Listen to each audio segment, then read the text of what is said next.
causa um certo constrangimento, né? Porque o horário é uma coisa que a gente precisa honrar. Então vamos lá.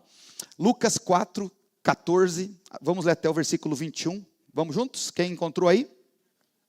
Vamos falar um pouquinho hoje sobre como abraçarmos o nosso chamado, tá? Como nós podemos viver, né, aquilo que Deus nos criou para ser, como nós podemos viver aquilo que Deus planejou que nós fizéssemos. Qual é a nossa tarefa aqui na terra? Qual é o trabalho que Deus espera de nós? Será que você está vivendo isso? Será que a tua tarefa é aquilo que você faz? Você já conseguiu conectar o que você faz no dia a dia com aquela sensação de realização, de plenitude? Quando você termina um dia de trabalho e você sente que fez mais do que ganhar dinheiro? Quando você termina uma semana, você sente aquela coisa boa de que você desenvolveu algo que não foi apenas um negócio, que não foi apenas envolvido com uma cifra, mas que abençoou pessoas, glorificou a Deus, trouxe uma sensação de plenitude para o teu coração? Ou talvez você é uma das tantas pessoas que está fazendo algo com intensidade, com sinceridade, mas com aquela sensação de que algo me diz que ainda não descobri realmente o que Deus quer de mim. Ainda não descobri realmente o que Deus espera de mim. Nesses anos vivendo, elas tinham que tocar. Com seus olhos voltados para alguma coisa que Deus nunca mandou elas olharem. E com o tempo, elas vão se frustrando e se decepcionando e descobrindo que gastaram a sua vida, anos da sua jornada, com uma coisa que não era o plano de Deus para a vida delas. Existem alguns erros, algumas confusões que as pessoas elas fazem e que dificulta essa jornada clara de um propósito claro. Essa semana, inclusive, eu fiz uma postagem e na frase que eu coloquei foi: um bom trabalho, uma boa erva mate e um propósito claro são imprescindíveis para a gente poder ser feliz, né? Saber o que Deus quer de você. Saber que o Senhor te pediu para fazer isso que você está fazendo. É um alento, ao mesmo tempo que vai te conectar com aquilo que é eterno. Amém? Em Lucas, no capítulo 4, versículos 14 ao 21, Jesus está voltando daquele momento da sua tentação. Domingo passado nós falamos sobre isso, lembra? Só que eu usei o texto de Mateus 4. Agora aqui em Lucas, no capítulo 4, Jesus passa por aquele momento, é um outro livro, um outro evangelho que traz o mesmo evento, a mesma experiência de Jesus no deserto. Só que agora, Lucas, ele usa algumas expressões que me chamaram muito a atenção. E ele começa dizendo que Jesus, quando ele volta daquele momento, ele volta para a sua terra, ele volta no poder do Espírito. A Bíblia diz que além de voltar no poder do Espírito, ele foi até o templo e conversava sobre a palavra com as pessoas da sinagoga. Ele foi à sinagoga como de costume, e quando estava lá, recebeu dos dirigentes do culto o livro do profeta Isaías. Ele abre o livro do profeta Isaías e começa a pregar sobre um texto que ele havia encontrado. Então nós percebemos aqui que Jesus, ele volta pelo poder do Espírito. Jesus, ele vai a um lugar para falar das coisas de Deus. Jesus, ele vai a um lugar que era seu costume ir. Todo sábado ele estava lá. E além disso, ele demonstra uma capacidade e um conhecimento das Escrituras, porque ele não apenas pega o livro do profeta Isaías, como ele abre o livro do profeta Isaías e encontra o texto que ele queria pregar. Eu não sei se você costuma fazer esse exercício, mas eu gosto muito, para poder entender o que o texto quer dizer, eu gosto de fazer aquele exercício de fazer um pensamento mais literal, conectando com a época e com a realidade dos dias. O livro do profeta Isaías é o maior livro do Antigo Testamento. Só o livro do profeta Isaías, conhecido como um dos maiores profetas messiânicos da história, tem 66 capítulos. E naquele tempo não havia e-books que eram capazes de conter um número enorme de palavras e de frases em alguns megabytes, e que poderia ser acessado da tela do nosso celular. Naquele tempo, o livro dos profetas era escrito em pergaminhos, e cada pedaço daquele livro, ele estava escrito em pele de carneiros, enrolado e armazenado em grandes estantes do templo, da sinagoga daquela época. Então, para que você pudesse encontrar o texto exato de um livro tão grande, você tinha que conhecer, você tinha que saber exatamente. Eu não sei se você é daquela época, mas tem alguém aqui que nasceu no século passado, vai lembrar? Tem alguém? Só eu? Tem alguns aqui que o cabelo, a careca, não esconde mais. Pode se jogar quando eu falar isso aqui, tá? Não tem problema não, porque todo mundo está vendo. Todo mundo está vendo, basta olhar para você, que já sabe que você nasceu no século passado. Eu sou do tempo que na minha escola tinha uma biblioteca.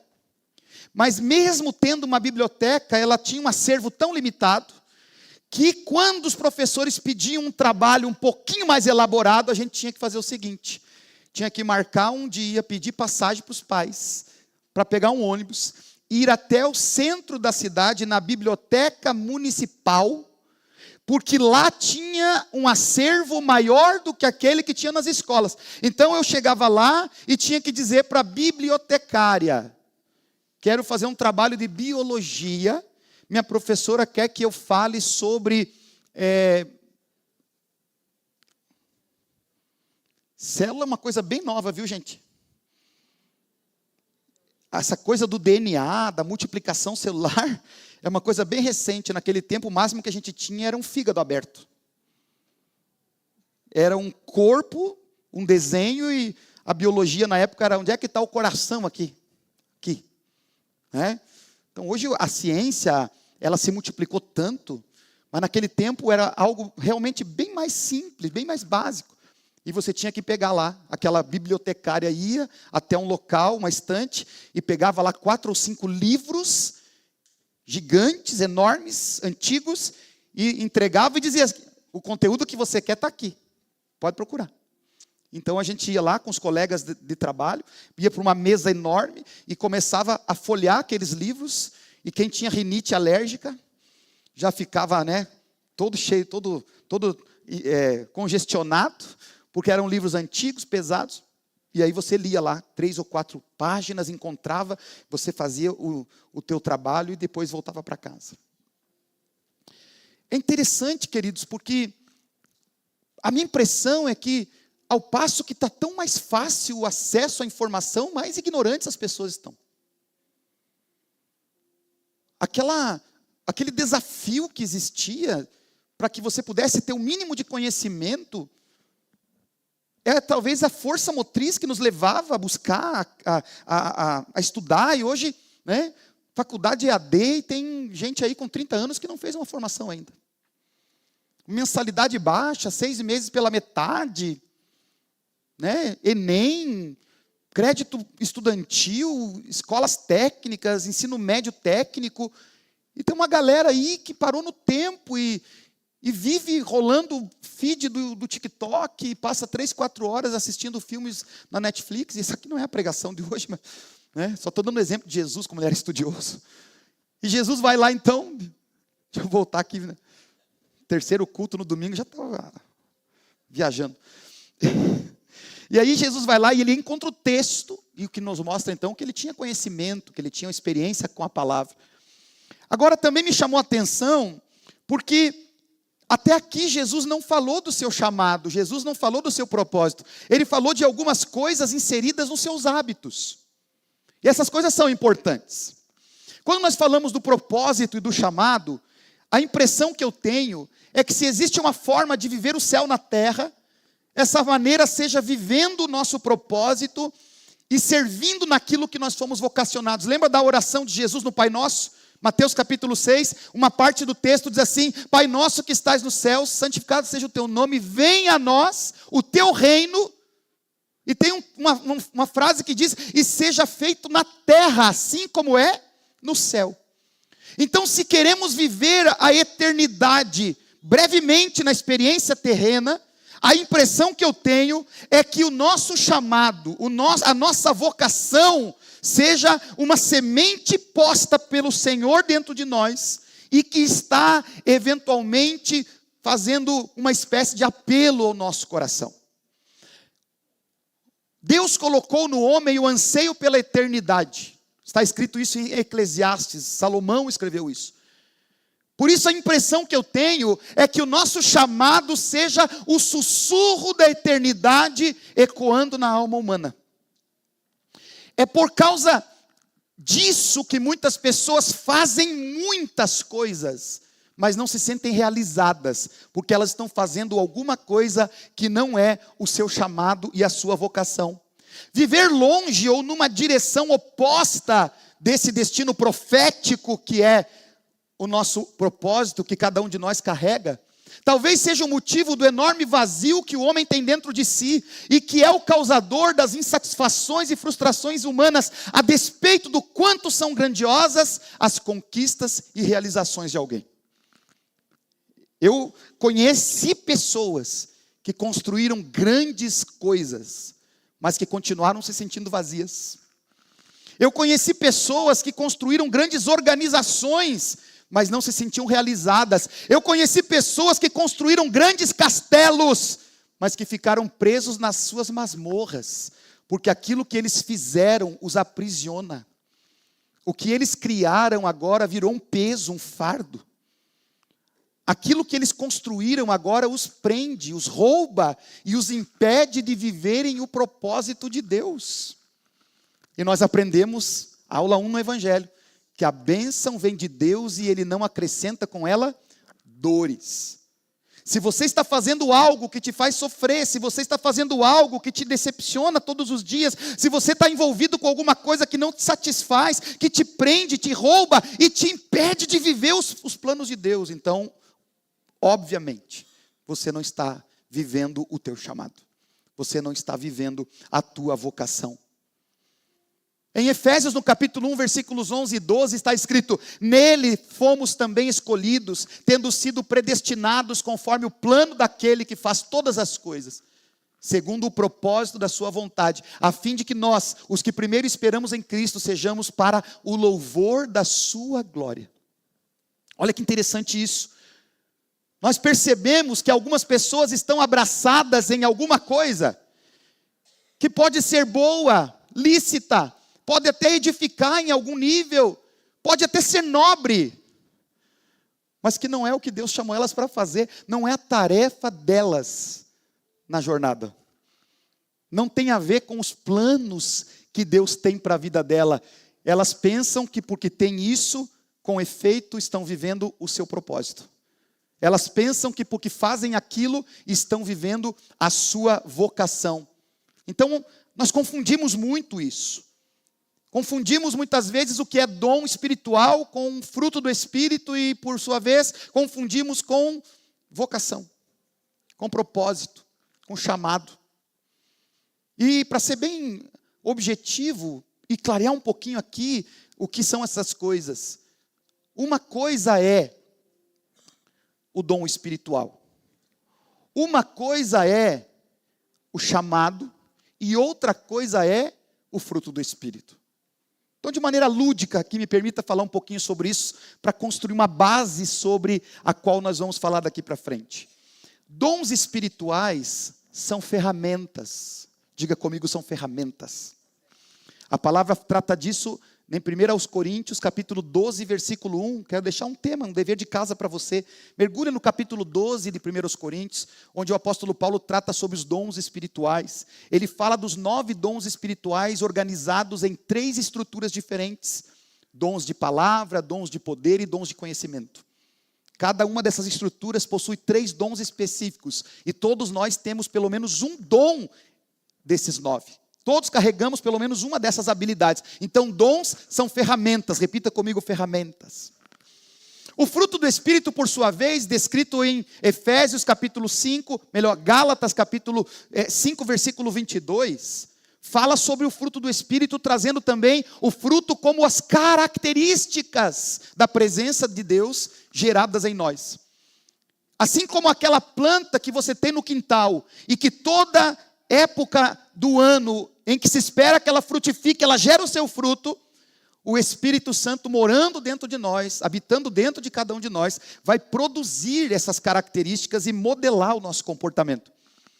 Então, o fruto do Espírito tem a ver com as características que nós aprendemos e desenvolvemos por causa do impacto da presença do Espírito Santo dentro de nós. Quando você recebeu Jesus como Senhor da tua vida, Ele passou a morar dentro de você, amém? Então, se você tem o Espírito Santo, você tem a presença dEle, e a presença dEle modela o teu comportamento, gerando essas características. Lá no livro de Gálatas, capítulo 5, versículos 22 e 23, são 9 características. O fruto do Espírito é amor, alegria, bondade, longanimidade, domínio próprio, paciência, mansidão. E ali ele vai falando sobre as coisas que todos nós que temos o Espírito Santo precisamos aprender a desenvolver. Então repita comigo: fruto são características. O dom são... O que são os dons? Ah, você não está prestando atenção. Dons são ferramentas. O fruto são características. E o chamado? O chamado é a tarefa. O chamado é o serviço que Deus espera que eu faça. Então me deixe dar um exemplo aqui. E pelo amor de Deus, deixa eu terminar para depois você, distorcer alguma coisa que eu estou falando, tá? Vou dar um exemplo um pouquinho delicado nesses dias, porque eu vou dar o exemplo de um homem com uma ferramenta derrubando uma árvore. Pode ser que alguém já saia dizendo: pastor é flagrado induzindo seus membros a desmatar a Amazônia. Então, só vou dar esse exemplo para você poder entender mais claramente. Imagine comigo que alguém recebeu uma tarefa, e a tarefa dele é como lenhador derrubar uma árvore. Todos os dias a tarefa desse homem é sair de casa, ir até um determinado lugar, derrubar uma daquelas árvores, tirar os seus galhos, cortar ela em pedaços, para que no final do dia alguém venha e leve essa madeira para algum lugar, beneficiando ela e transformando ela em matéria-prima para fazer uma casa. A tarefa desse homem, lenhador, é derrubar uma árvore. Mas quando ele sai de casa para trabalhar, ele não pode sair sem uma ferramenta. E agora pensando, há algumas décadas atrás, onde não havia automação industrial e nem ferramentas apropriadas, esse homem tinha que sair com uma ferramenta que nós chamamos até hoje de... Vocês estão dormindo, gente? Vocês estão com vergonha? Timidez? O que ele levou? Um machado. Machadinho não. Porque o machadinho máximo é fazer graveto. Um machado. O machado, para ele derrubar essa árvore, é a sua ferramenta. Esse homem tem uma tarefa e precisa de uma ferramenta. Agora escute: o chamado é a tarefa e os dons a minha ferramenta. Mas tem uma outra coisa que é diferente dessas, mas que está interligada a essas, que é o fruto. O fruto do Espírito, então, são as características, as qualidades que eu não tinha antes do Espírito Santo vir morar em mim. Mas quando ele passa a morar em mim, eu desenvolvo. Então, eu saio de casa com uma tarefa que é derrubar uma árvore, com uma ferramenta que é meu machado, mas eu saio para fazer aquilo com amor. Eu saio para fazer aquilo com alegria. Na tarefa do meu dia, eu sou manso. Ao desempenhar a minha tarefa, eu sou longânime, eu sou equilibrado, eu tenho domínio próprio. Resumidamente, então, para não perdermos muito tempo, dons espirituais são ferramentas. E você recebeu uma ou mais. Você tem uma ou mais. No mínimo uma. Porque você não faltou a fila na hora de receber os dons. Você tem um dom, você tem que descobrir qual é ele. Mas não transforme ele no teu chamado. Não abrace o teu dom como se fosse o teu chamado. Você precisa usar esse dom para viver o teu chamado. Aí você tem uma tarefa, que é o chamado e a vocação. E você tem características que você precisa desenvolver no desempenhar essa tarefa. Essas três coisas são diferentes, embora estejam interligadas. E nós precisamos conhecer essas coisas, né? Se você puder, na próxima oportunidade, quando a gente falar que tem classes de ensino com matrículas abertas, venha na terça-feira. A nossa noite de ensino aqui, tem mais de 90 alunos sentados toda terça-feira aqui, aprendendo alguma coisa, aprendendo sobre oração, aprendendo sobre dons, aprendendo teologia, aprendendo sobre a palavra de Deus. Então, se esforce um pouquinho, porque eu creio que Deus quer ensinar você. Voltando ao texto que eu li no começo, de Lucas 4:14, nós percebemos que Jesus fala de algumas coisas, mas que ainda não são o seu chamado, mas que nós confundimos. Então vamos lá, o que não é o meu chamado? A Bíblia diz que ele veio no poder do Espírito, no versículo 14. Mas o meu chamado não é andar no poder do Espírito. A minha tarefa, a missão que Deus me deu para a minha vida na terra não é andar no poder do Espírito. Embora eu saiba que é importante andar no poder do Espírito e fazer o que Deus me mandou pelo poder do Espírito Santo. Mas esse não é o meu chamado. É bem possível que alguém vá para o céu cheio do Espírito, sem ter feito o seu trabalho aqui na terra. É possível que alguém entre no céu cantando Labachúrias, Ramachia, Ramanaya, e entre lá dentro no céu, abraçando os anjos e caindo, né, com os anjos e rolando no movimento do Espírito lá no céu. Mas quando o Senhor chamar ele para conversar, ele não vai poder dizer: eu fiz o que o Senhor me mandou fazer na terra. Eu tinha uma tarefa e eu a desempenhei. O nosso chamado, ele também não é falar da palavra e ser elogiado pelas pessoas da nossa sinagoga. Jesus estava lá falando da palavra, era elogiado pelas pessoas por causa que demonstrava conhecimento. Mas, embora isso seja importante, falarmos da palavra, sentarmos em mesas corretas, compartilharmos as verdades bíblicas, esse não é o nosso chamado, essa não é a nossa vocação. O nosso chamado também não é ir como de costume para a igreja, embora é óbvio que seja saudável esse hábito de estarmos aqui todo domingo no mesmo horário, termos a nossa célula para congregar, nos relacionarmos com os irmãos na agenda da igreja e fazermos aquilo que a nossa igreja família está fazendo. Mas a nossa vocação e o nosso chamado não é especificamente o costume que nós temos, a liturgia que nós temos ou a programação da nossa igreja. E o nosso chamado também não é conhecer eximiamente as Escrituras, como Jesus foi lá e sabia exatamente qual é o rolo do livro, que pergaminho ele pegava para poder pregar.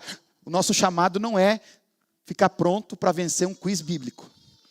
A nossa vocação não tem a ver com conhecer tanto as Escrituras para vencer um campeonato de perguntas gospel. Embora seja importante conhecer as Escrituras, falar sobre as Escrituras, andar no poder do Espírito, conversar com as pessoas sobre o que nós aprendemos da palavra de Deus. Mas a nossa vocação não é isso, não tem a ver com isso. Na verdade, o meu chamado tem a ver com reconhecer que tudo isso só faz sentido se. O que eu acabei de falar aqui é a base sobre a qual Deus constrói o terreno para a tua vocação. Andar pelo poder do Espírito, conhecer as Escrituras, conversar com as pessoas sobre o Evangelho, compartilhar o que você descobriu da palavra de Deus, participar ativamente daquilo que a igreja está proporcionando. Tudo isso é a base sobre a qual o nosso chamado vai ser estabelecido, porque nós temos que aprender a viver o que Jesus fala a partir do versículo 18. Porque só no versículo 18 ele começa a dizer o que era o seu propósito. Até aqui ele fala de hábitos, ele fala de coisas importantes, mas aqui no versículo 18 é que ele começa a dizer qual é o seu chamado. E aí ele diz o quê? Porque o Espírito do Senhor está sobre mim e ele me ungiu para. Repita comigo, ele me ungiu para. Você entende que aqui existe um motivo, um porquê?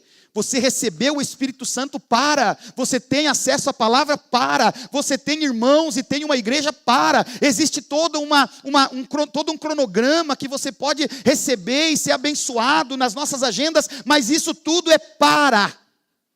O propósito é. E qual é o propósito? Primeiro, para que você pregue o Evangelho para quem ainda não conhece Jesus. A tua vocação começa no senso de urgência, de que ninguém pode ficar sem escutar sobre o amor de um pai que entregou um filho para morrer numa cruz, para salvá-lo da perdição eterna.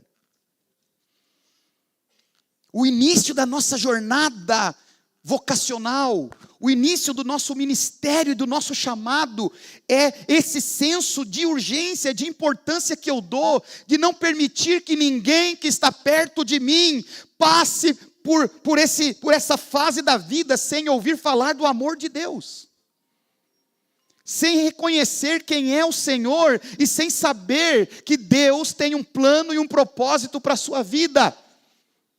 A segunda coisa que envolve o nosso chamado, ele tem a ver com liberar as algemas através do perdão. No versículo 18 está escrito que Ele me enviou para proclamar liberdade aos presos. Essa palavra liberdade e essa palavra presos, ela está relacionada com remissão e perdão. Jesus não está falando de encarcerados aqui. Jesus não está falando de pessoas que cometeram crimes e estão dentro das prisões. Jesus está falando de pessoas que estão presas a um sentimento de culpa, que ainda se sentem culpadas por algo que fizeram e que precisam ser libertas dessas algemas da culpa. Então Jesus disse, Ele me ungiu para andar sem mágoas, sem rancor e liberando as pessoas de qualquer compromisso que tenham por ter errado comigo. Sabe qual é o lugar que nós temos que encontrar para viver o nosso chamado? O lugar que nos permite fazer o que Jesus fez enquanto estava sendo pregado pelos soldados. A Bíblia diz que Jesus estava pregado pelos soldados e eles estavam a ponto de transpassar o seu lado com uma lança para terminar o serviço. E ele olha para o céu e diz, Pai, perdoa eles, porque eles não sabem o que estão fazendo. É impossível que alguém viva o chamado e viva a sua vocação se ainda não venceu a aula 1, se ainda não entendeu que o seu chamado envolve perdoar genuinamente, liberar-se e libertar-se das amarras da ofensa, se soltar das algemas, das mágoas e do rancor. Talvez você ainda carregue as dores de um passado de dores. Talvez você ainda carregue as mágoas de alguém que te feriu, de alguém que te decepcionou, e a palavra está dizendo que o nosso chamado e nossa vocação envolve primeiro resolver isso. Resolve isso dentro de você. Resolve isso com o teu passado. Resolve isso com aquela pessoa que te decepcionou 10 anos atrás, mas que ainda hoje o que aconteceu tira a tua paz, rouba o teu sono. Livre essa pessoa da responsabilidade. Esse versículo fala de remissão e perdão, liberdade ou libertação. Nesse texto quer dizer remissão ou perdão de pecados, permitindo que sejam apagados da memória, como se nunca tivessem sido cometidos. É você liberar a pessoa de qualquer compromisso ou preço que você tenha exigido que ela pague pelo erro que ela cometeu. É fácil isso, Éder? Talvez seja o maior desafio da vida cristã. Você parar de olhar para trás, atribuindo os teus resultados, a tua instabilidade, as tuas feridas e o teu sofrimento a pessoas ou coisas que aconteceram. E ao invés de você se libertar disso para uma nova vida, você fica preso nisso como um barco preso numa âncora. E essa âncora é o motivo pelo qual o barco da tua vida não sai do lugar. Você continua parado, emocionalmente parado, profissionalmente parado, ministerialmente parado. Nada de novo acontece. Você olha para a tua volta, você vê as mesmas paisagens, você vê as mesmas águas, você vê os mesmos horizontes. É sinal de que você está preso nesse lugar. E só o perdão vai libertar você para ir para algo novo que Deus tenha. Posso ouvir um amém? Terceiro, o meu chamado também é despertar a mente e a consciência de quem está cego. Nesse sentido, o versículo traz cego não apenas como uma cegueira natural, mas também fala aqui sobre cegueira na mente. A palavra de Deus diz que nós precisamos levar para as pessoas o conhecimento da verdade, o conhecimento da palavra, e levar as pessoas a despertarem de um sono espiritual. Olha o que diz a palavra em 2 Coríntios 4, versículo 4. O Deus desta era cegou o entendimento dos descrentes, para que eles não vejam a luz do evangelho da glória de Cristo, que é a imagem de Deus. Então, você está no meio de pessoas que não entendem o que você está entendendo, que não sabem da existência deste Deus e deste amor que você descobriu. Essas pessoas estão cegas no seu entendimento. A mente delas está fechada e elas não conseguiram experimentar o que nós já experimentamos, e a nossa missão, a nossa vocação, o nosso propósito e chamado é despertar essas pessoas, é acordar elas e dizer para elas: o teu nome já é conhecido no lugar, existe um Pai que ama você. Se você talvez vive uma carência afetiva, que está sempre procurando alguém que morra de amores por você, eu quero te dizer que isso já aconteceu e alguém morreu por amor a você. Eu quero te apresentar essa pessoa. Eu quero que você conheça, eu quero que você seja abraçado por essa pessoa. Eu quero que você tenha uma experiência com ela. Vem comigo para um culto. Vamos sentar uma vez por semana para estudar um livro que mudou a minha vida e pode mudar a tua vida. Gerando esse despertamento na vida dessas pessoas.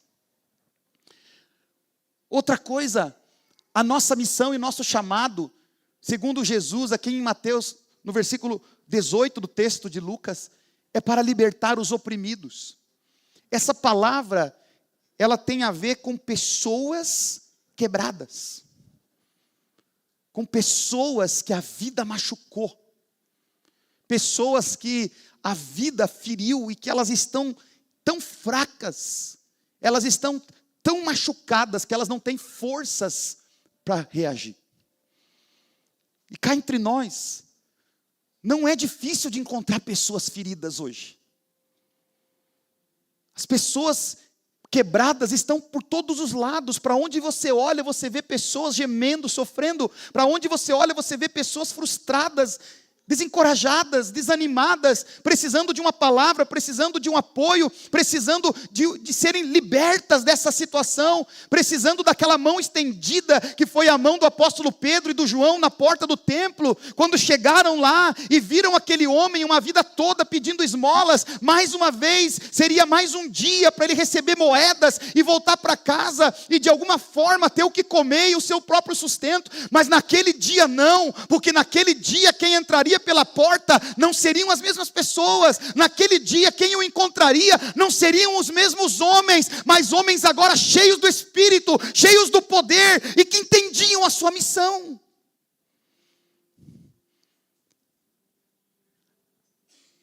Está cheio de pessoas esperando para encontrar alguém como você. Tem muitas pessoas quebradas, feridas e machucadas, esperando que você se mova, olhando para elas, estendendo a tua mão e dizendo para elas: aquilo que você está procurando eu não tenho, mas o que eu tenho, isso eu te dou. Em nome de Jesus Cristo, vem, levanta-te e anda. Talvez a condição dessas pessoas é de esmolas. Talvez a condição emocional dessas pessoas é essa condição de quem precisa de migalhas. Talvez o que essas pessoas estão te pedindo é: olha para mim, estou carente. Talvez o que elas estão te pedindo é: senta comigo, vem aqui, me ajude a lamber as minhas feridas. Mas você não vai lamber suas feridas, porque você tem um chamado, você tem um propósito. Você vai curar as suas feridas. Você vai ser uma resposta na vida dessas pessoas. É incrível como as pessoas perdem a oportunidade de ser uma resposta, de agir com autoridade, movidos pelo Senhor e libertar cativos e transformar realidades e mudar histórias. Preste atenção, quando alguém senta com você e começa a abrir o coração, ela abriu a porta para que você semeie a palavra que cura. Ela não te procurou meramente porque ela quer que você concorde ou a entenda. Ela está abrindo o peito para que você coloque remédio. E o remédio é a palavra pela fé que você carrega. Fale do amor de Jesus. Algumas pessoas talvez tenham que ter um pouquinho mais de cuidado, aqueles que têm um temperamento mais melancólico. Tomem cuidado. Porque é possível que por causa desse temperamento mais melancólico, você perca a oportunidade de curar essa pessoa e você só fique ali fortalecendo as dores e o sofrimento dela, chorando junto com ela. Vocês lembram que eu contei algumas semanas atrás a história do homem que estava para pular de uma ponte? Quem lembra dessa história? Se tiver um só que não lembra, eu conto de novo. Aquele homem estava para se jogar da ponte, e alguém parou lá, e olha, me conte tudo, me conte teus problemas, e contou, me conte de novo, me conte mais. E aí, de repente, ao invés daquele homem ser a resposta e salvar aquele homem que estava para se matar, os dois acabaram pulando da ponte. Cuidado para que a pessoa tomada pelas dores não convença você de que ela tem razão em continuar chorando, que ela tem razão em continuar ferida, que a vida realmente machucou tanto ela que ela está justificada para continuar oprimida e quebrada, jogada no chão. Cuidado. Não foi para isso que Deus te colocou perto dessa pessoa. Deus te levantou para restaurar os feridos e quebrados. Você é a mão estendida para levantá-los.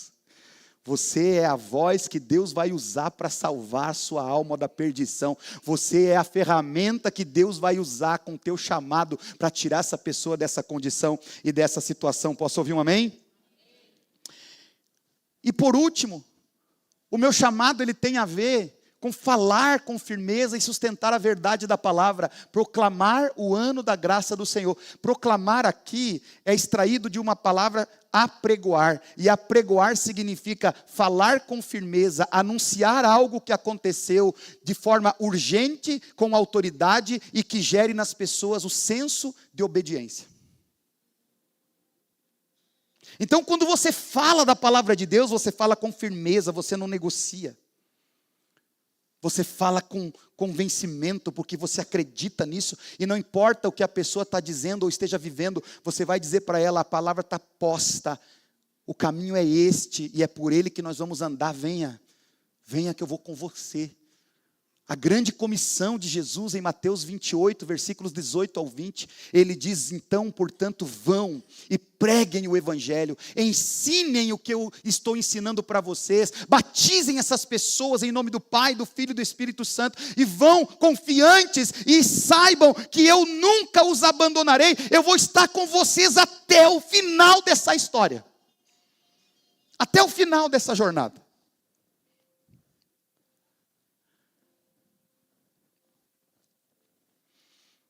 E quando nós saberemos que estamos vivendo o chamado? Quando esta palavra se cumprir. Jesus no versículo 20 disse, então fechou o livro, devolveu ao assistente e se assentou na sinagoga, todos tinham seus olhos fixos nele. E ele começou a dizer, hoje se cumpriu a escritura que vocês acabaram de ouvir. Quem pode fazer com que essa palavra se cumpra na tua vida? Você. Quando você fala do amor de Jesus para alguém, quando você está disposto a resgatar, salvar, gerar conhecimento, despertar a mente de um sono espiritual. Quando você está olhando para uma pessoa quebrada, estende a mão para levantá-la. Quando você decide andar em perdão, sem mágoas, rancor, liberando a qualquer pessoa que te feriu, e soltando as algemas que ainda te prendem a ela ou ao que aconteceu naquele momento, você estará vivendo esta palavra, porque o teu propósito tem a ver com isso, o teu chamado tem a ver com isso, tudo começa aqui. Eu não sei se você vai viver o teu chamado num consultório, eu não sei se o teu chamado vai ser numa clínica ou vai ser num salão de beleza, eu não sei se o teu propósito envolve uma escada fazendo manutenção, uma colher de pedreiro ou um microfone na mão, eu não sei se a tua missão, ela envolve um escritório, uma sala organizada ou uma estrada a quilômetros de distância. Eu não sei se o teu chamado envolve mãos com calos ou mãos mais sedosas, porque tua tarefa é muito mais intelectual do que física. Eu não sei se o teu chamado envolve um palco ou um lugar onde ninguém vai te enxergar, mas você foi chamado para fazer isso e apontar para Cristo com aquilo que você faz.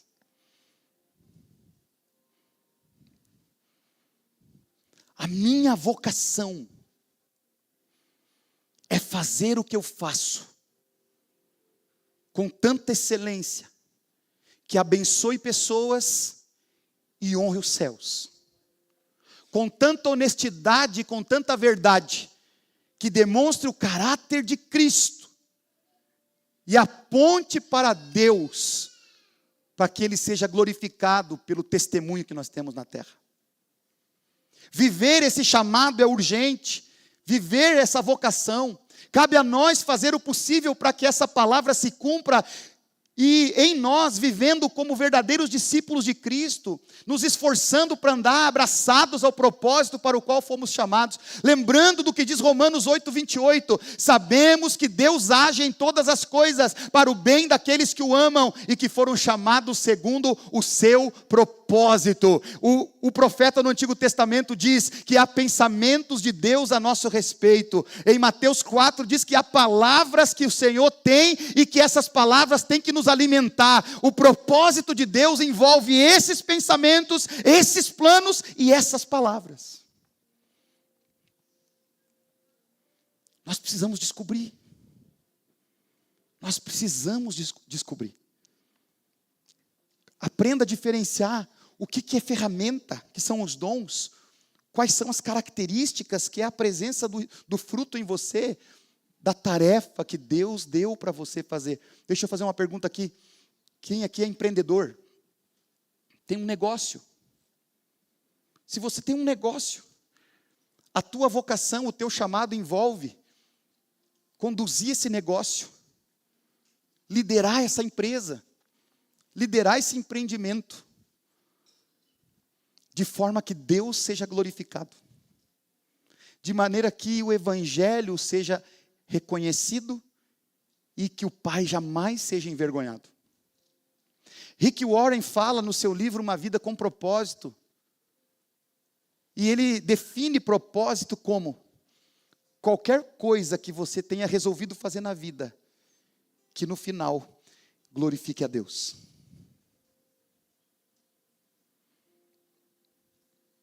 Com farda, sem farda, com jaleco, sem jaleco, com microfone, sem microfone, com escada ou sem escada. Num ambiente fechado ou aberto. Na cidade ou no campo. Fazendo isso aqui ou longe. Faça o que você escolheu fazer.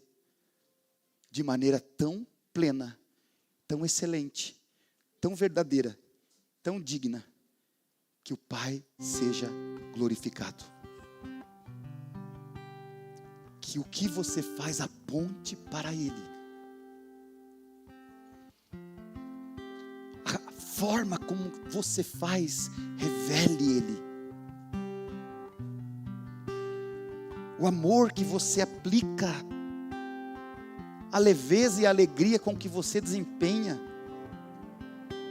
o equilíbrio que você demonstra, o domínio próprio que podem ver em você. É isso que prova que você entendeu e que você está vivendo um propósito, a tua vocação. Por muitos anos isso também foi alvo de confusão. Para que eu viva meu chamado, eu tenho que abandonar minha profissão, tenho que virar um pastor.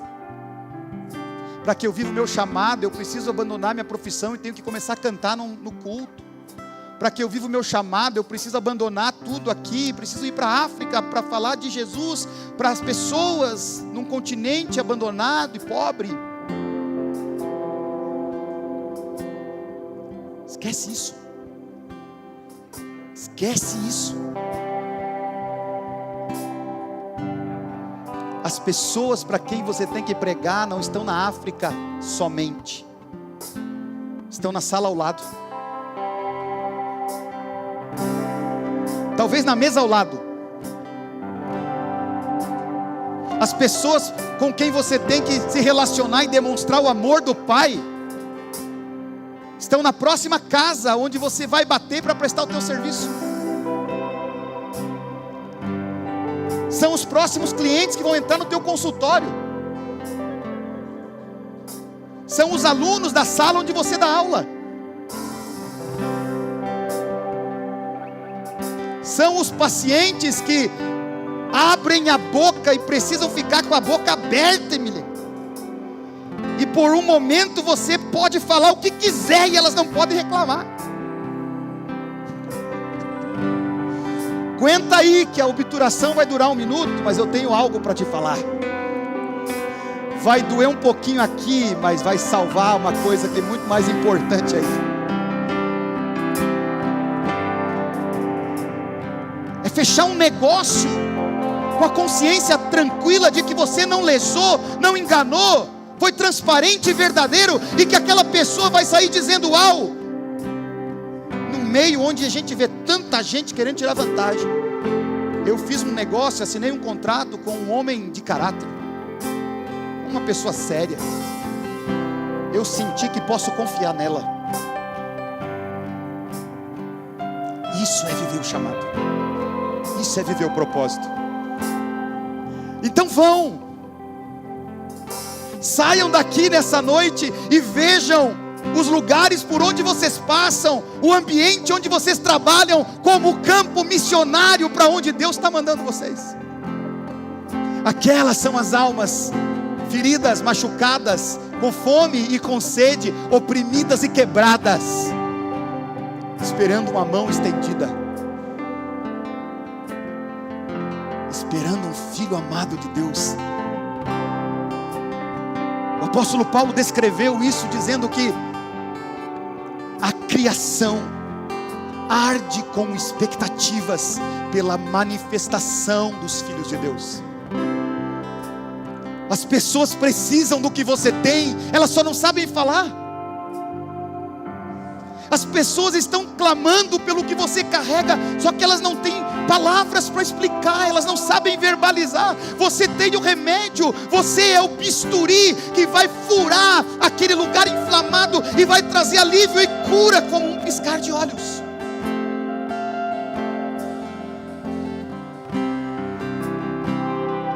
Um dia eu procurei um médico, tive um problema de saúde, e uma pequena inflamação estava me trazendo tanta dor, tanto sofrimento, eu não sabia mais o que fazer. E aí eu acordei de manhã, passei a noite acordado praticamente, mas de manhã bem cedo eu fiz uma oração. Eu disse: Deus, eu já orei e essa dor não passou. Eu já fiz o que era minha obrigação e ainda não melhorei. Então, Senhor, eu não quero passar o dia hoje com essa dor. Eu vou sair daqui do meu quarto agora e eu quero que o Senhor me conecte com alguém que vai ser resposta para a minha oração. Eu saí do meu quarto, fui até a sala, me sentei, peguei o telefone, procurei o telefone de alguns médicos e de repente meus olhos foram atraídos por um telefone.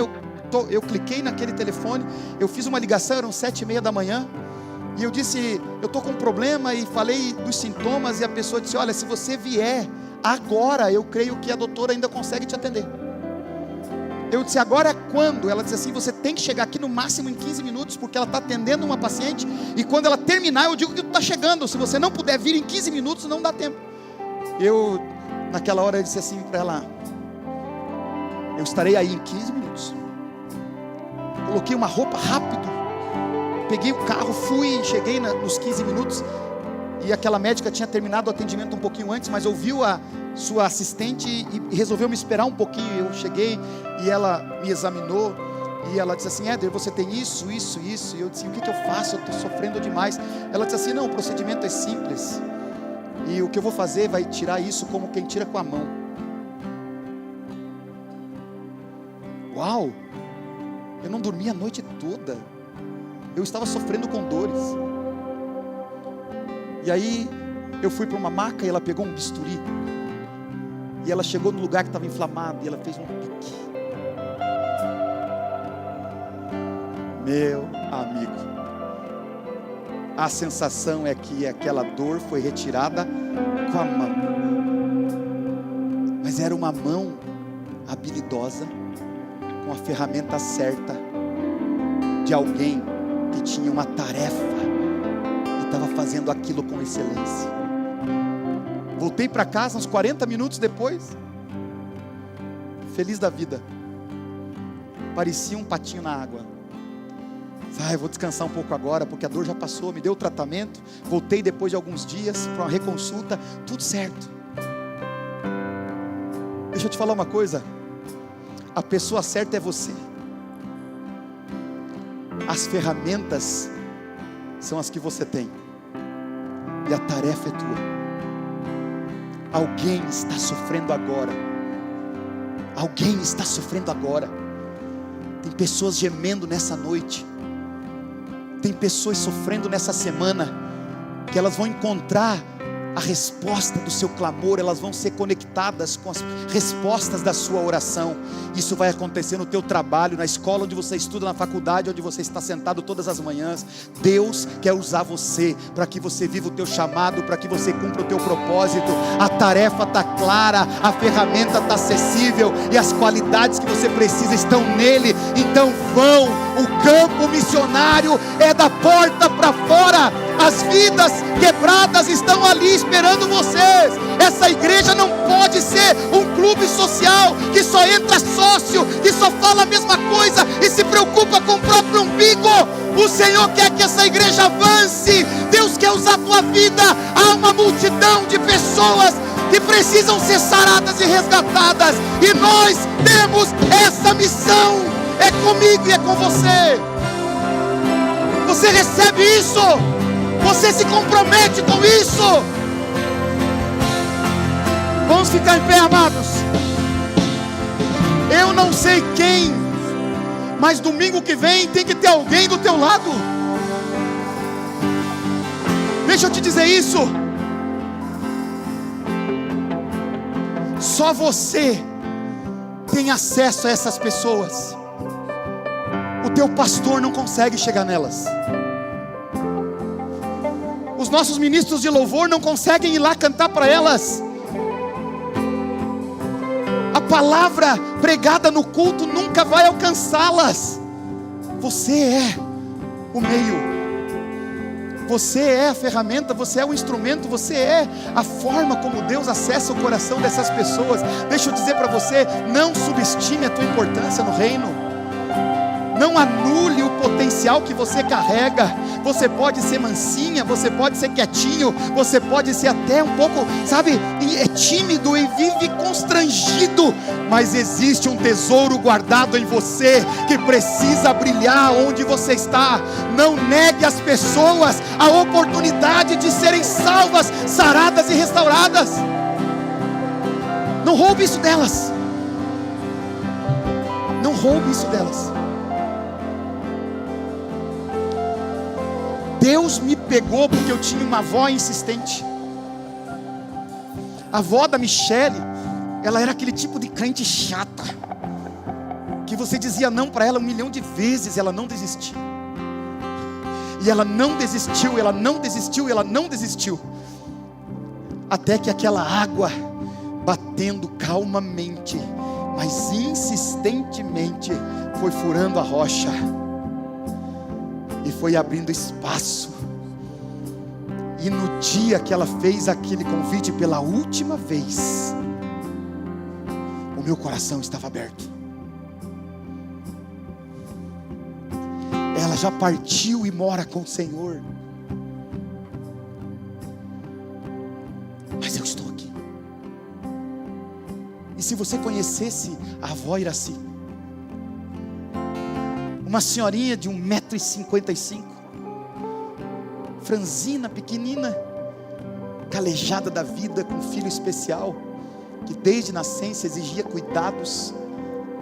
Aquela mulher encontrava forças onde não tinha, e ninguém que olhasse para ela diria: Pode vir alguma coisa boa daí?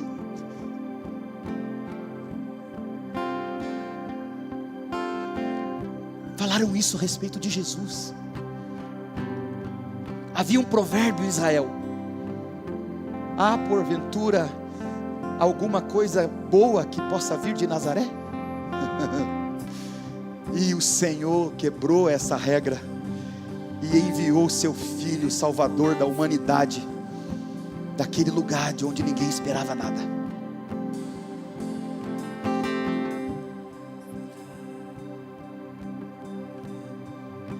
Quem são as pessoas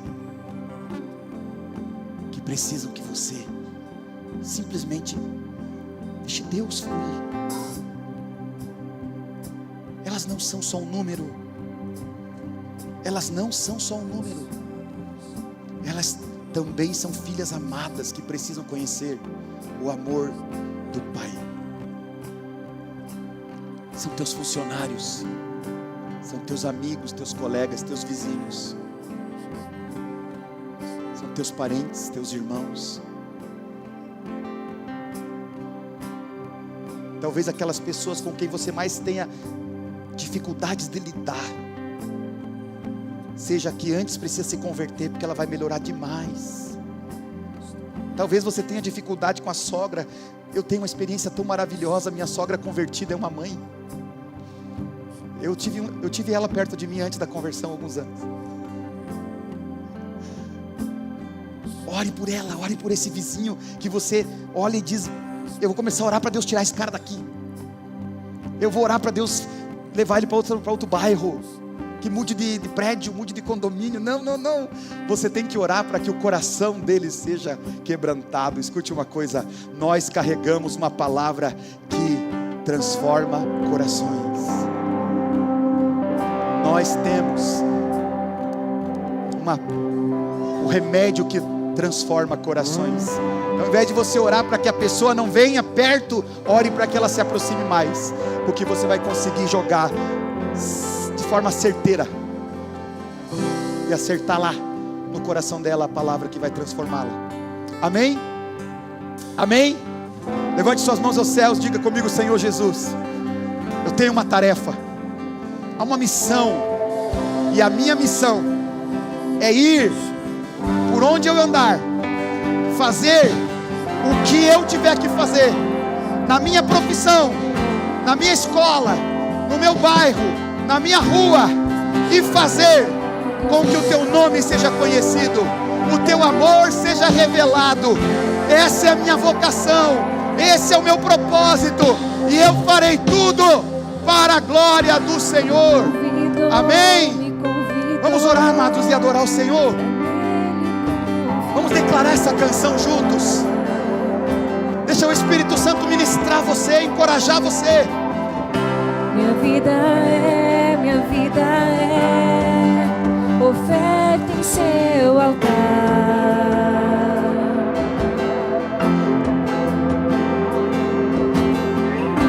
O Espírito do vivo Deus em tudo satisfaz, tudo satisfaz.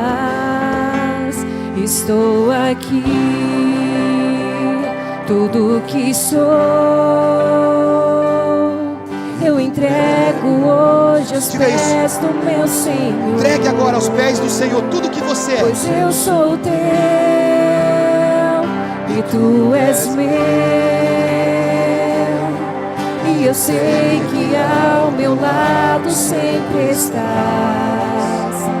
Estou aqui, diga tudo que sou, tudo que sou, eu entrego hoje aos pés do meu Senhor. Pois eu sou teu e tu és meu, e eu sei que ao meu lado sempre estás. Estou aqui, tudo que sou, eu entrego hoje aos pés do meu Senhor. Pois eu sou teu e tu és meu,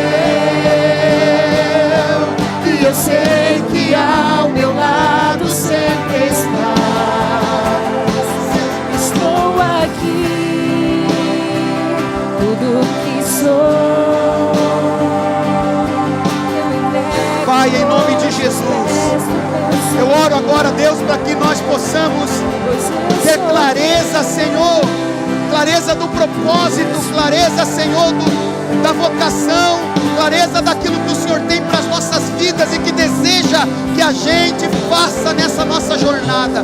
Pai, em nome de Jesus, eu declaro, Senhor, que não haverá impedimentos e que cada um aqui, presente ou online, está sendo, Senhor, ativado para viver o seu chamado, está sendo despertado de um sono para levar a tua palavra, para levar as boas novas, para levantar os quebrados pela mão, para restaurar a visão para aqueles que estão cegos. Pai, em nome de Jesus, não permita que a timidez, não permita que os medos, não permita que as mágoas, os rancores, os traumas e as feridas impeçam os teus filhos de viverem o seu propósito. Cura eles agora, Pai. Não deixa ninguém sair daqui como um soldado ferido, porque um soldado ferido não pode ir para o campo de batalha. Restaura agora esse coração, restaura, Senhor, essa pessoa dessa história triste, restaura ela, Senhor, desse histórico de decepções, de frustrações. Tira, Senhor, dos seus olhos aquele foco no que deu errado, tira sua mente das dores do passado, das tragédias da infância, da sua vida pregressa, e levante este homem, levante esta mulher com um propósito claro, firme, para viver aquilo que o Senhor chamou, para realizar a tarefa que o Senhor estabeleceu. É isso que nós pedimos em oração, Pai, em nome de Jesus, em nome de Jesus. Você pode levantar as tuas mãos ao céu mais um pouco e adorar.